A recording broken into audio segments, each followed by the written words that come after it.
A morte simbólica do eu antigo. Introdução. Colapso silencioso. Eu não percebi o momento exato em que comecei a morrer. Não foi um acidente, não foi uma cena dramática. Foi uma sequência de pequenos silêncios internos.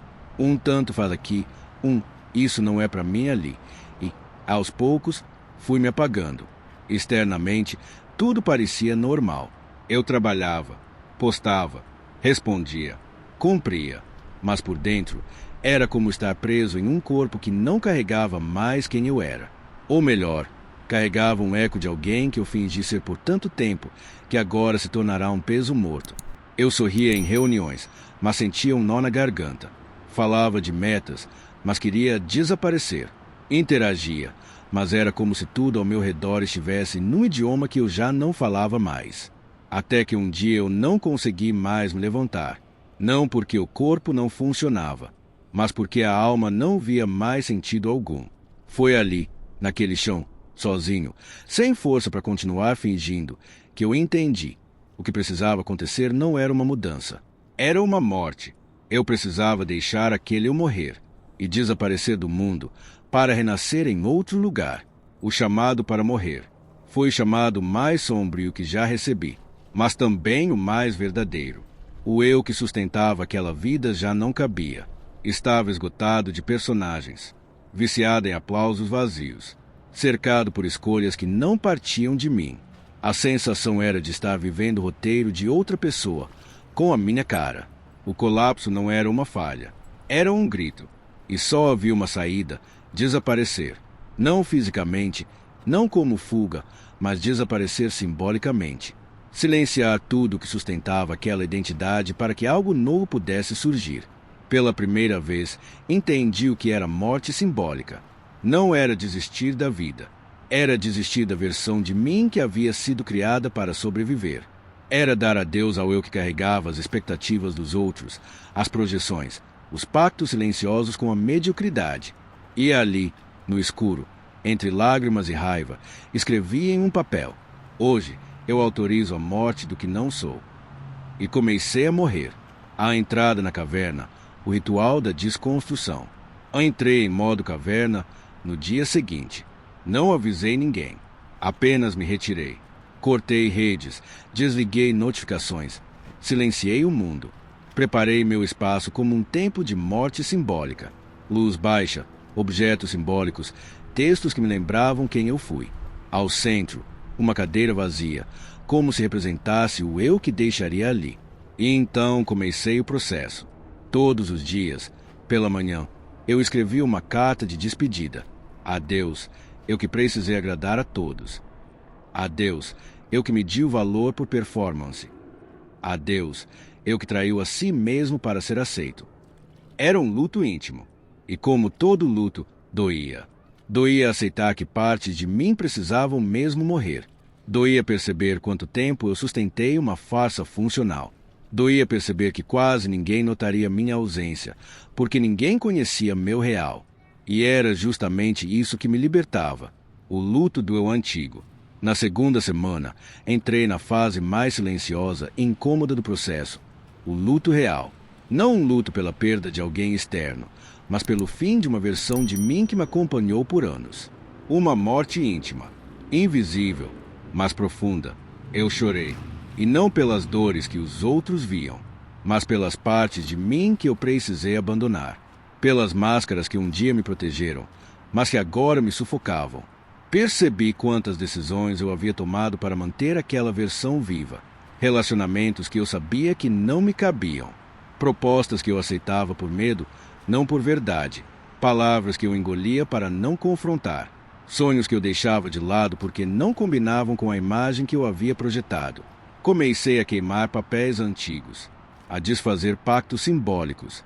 Apaguei projetos que já não conversavam com minha alma.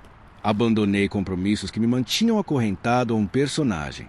Na parede, escrevi uma frase: não quero melhorar o que não me representa. Quero enterrar com honra. Era um processo de respeito. Não havia raiva. Havia compreensão. Eu não estava matando um inimigo. Estava deixando partir um velho companheiro que cumpriu seu papel. Mas agora era hora de ir. Sentiu que algo dentro de você já não faz mais sentido? Permita-se morrer simbolicamente. Inscreva-se agora. Aqui começa o renascimento.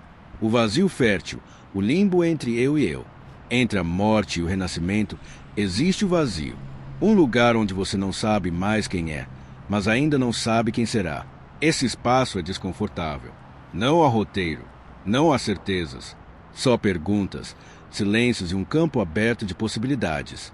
Durante dias, eu acordava sem saber o que fazer. Sem planos, sem metas, apenas com a respiração e a intuição como guia. Foi nesse vazio que descobri o que é ser. Sem fazer, sem provar, sem mostrar, apenas estar. E nesse estado, coisas começaram a surgir. Pensamentos mais puros, desejos mais autênticos, uma vontade de criar algo que fosse meu, e não uma réplica do que eu achava que devia entregar ao mundo. Aos poucos, o novo começou a dar sinais. Um nome, um gesto, uma ideia. Mas eu não corri. Deixei vir, sem pressão, como quem observa o sol nascer sem exigir que ele brilhe logo. O vazio, percebi, é onde o sagrado se revela. É o útero do renascimento. A reconstrução com propósito. Eu não escolhi renascer como era antes. Escolhi reconstruir uma versão mais alinhada. E isso exigiu intenção. A reconstrução começou simples. Um caderno novo para anotar apenas ideias que surgissem do silêncio. Uma playlist de sons que me lembravam da vida antes da performance. Uma lista de tudo que eu faria se ninguém me assistisse. Não se tratava mais de criar algo incrível. Se tratava de criar algo verdadeiro. Reescrevi minha biografia. Não aquela para o LinkedIn, mas a história que eu contaria para mim mesmo. Uma história onde eu não era herói nem vítima. Era só humano, cansado da mentira, pronto para a autenticidade. Listei os valores que sobreviveram à morte simbólica. Coerência antes de aplauso. Clareza antes de complexidade. Verdade antes de estética. E aos poucos, meu corpo começou a responder. O cansaço virou vitalidade. O vazio virou espaço criativo. A tristeza virou presença. Comecei a testar minha voz de novo. Não para convencer, mas para me expressar. Gravei áudios que não enviei. Escrevi textos que não publiquei.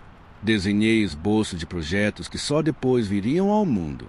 Foi como aprender a andar de novo, mas dessa vez com os próprios pés. O retorno com outra frequência. A volta ao mundo não foi imediata e nem total. Não voltei para agradar. Voltei para contribuir. E isso fez toda a diferença. Voltei aos poucos. Um post simples. Uma conversa sincera. Uma ideia compartilhada com vulnerabilidade. As pessoas diziam, tem algo diferente em você. E era verdade. Tinha algo mesmo, mas não era performance. Era presença. Eu já não precisava provar nada. Eu não me sentia atrasado. Eu não queria competir. Queria servir. Eu não voltei para ser maior. Voltei para ser mais inteiro. E isso foi sentido. Porque quem passa pela caverna não volta com truques. Volta com verdade. Sentiu que algo dentro de você já não faz mais sentido? Permita-se morrer simbolicamente. Inscreva-se agora. Aqui começa o renascimento. Conclusão. Deixar morrer para realmente viver. O maior erro que cometemos é tentar salvar versões nossas que já morreram por dentro. Sustentar o que não faz mais sentido consome mais energia do que recomeçar. Mas a maioria prefere o desgaste à morte simbólica, porque a morte exige luto e o luto exige coragem. Mas viver sem coragem não é viver, é representar. Hoje eu entendo que a maior libertação da minha vida não veio de conquistar algo novo. Veio de enterrar, com respeito, o que já não me servia. A morte simbólica do eu antigo me devolveu a vida. Uma vida com mais silêncio, mais escolha, mais paz. Se você sente que chegou ao limite, talvez não precise se esforçar mais. Talvez só precise permitir que aquilo que está velho dentro de você morra. E depois, no vazio fértil, plantar o novo com as próprias mãos. A caverna não é um fim. É uma fenda no tempo onde o renascimento começa. O que achou da minha história? Saiba que fiz tudo isso baseado em um desafio de 40 dias, o Desafio Caverna, onde você passa por uma mudança completa em 40 dias. Ele ainda está disponível. Clica no link do comentário fixado e mude a sua realidade. Te espero na caverna.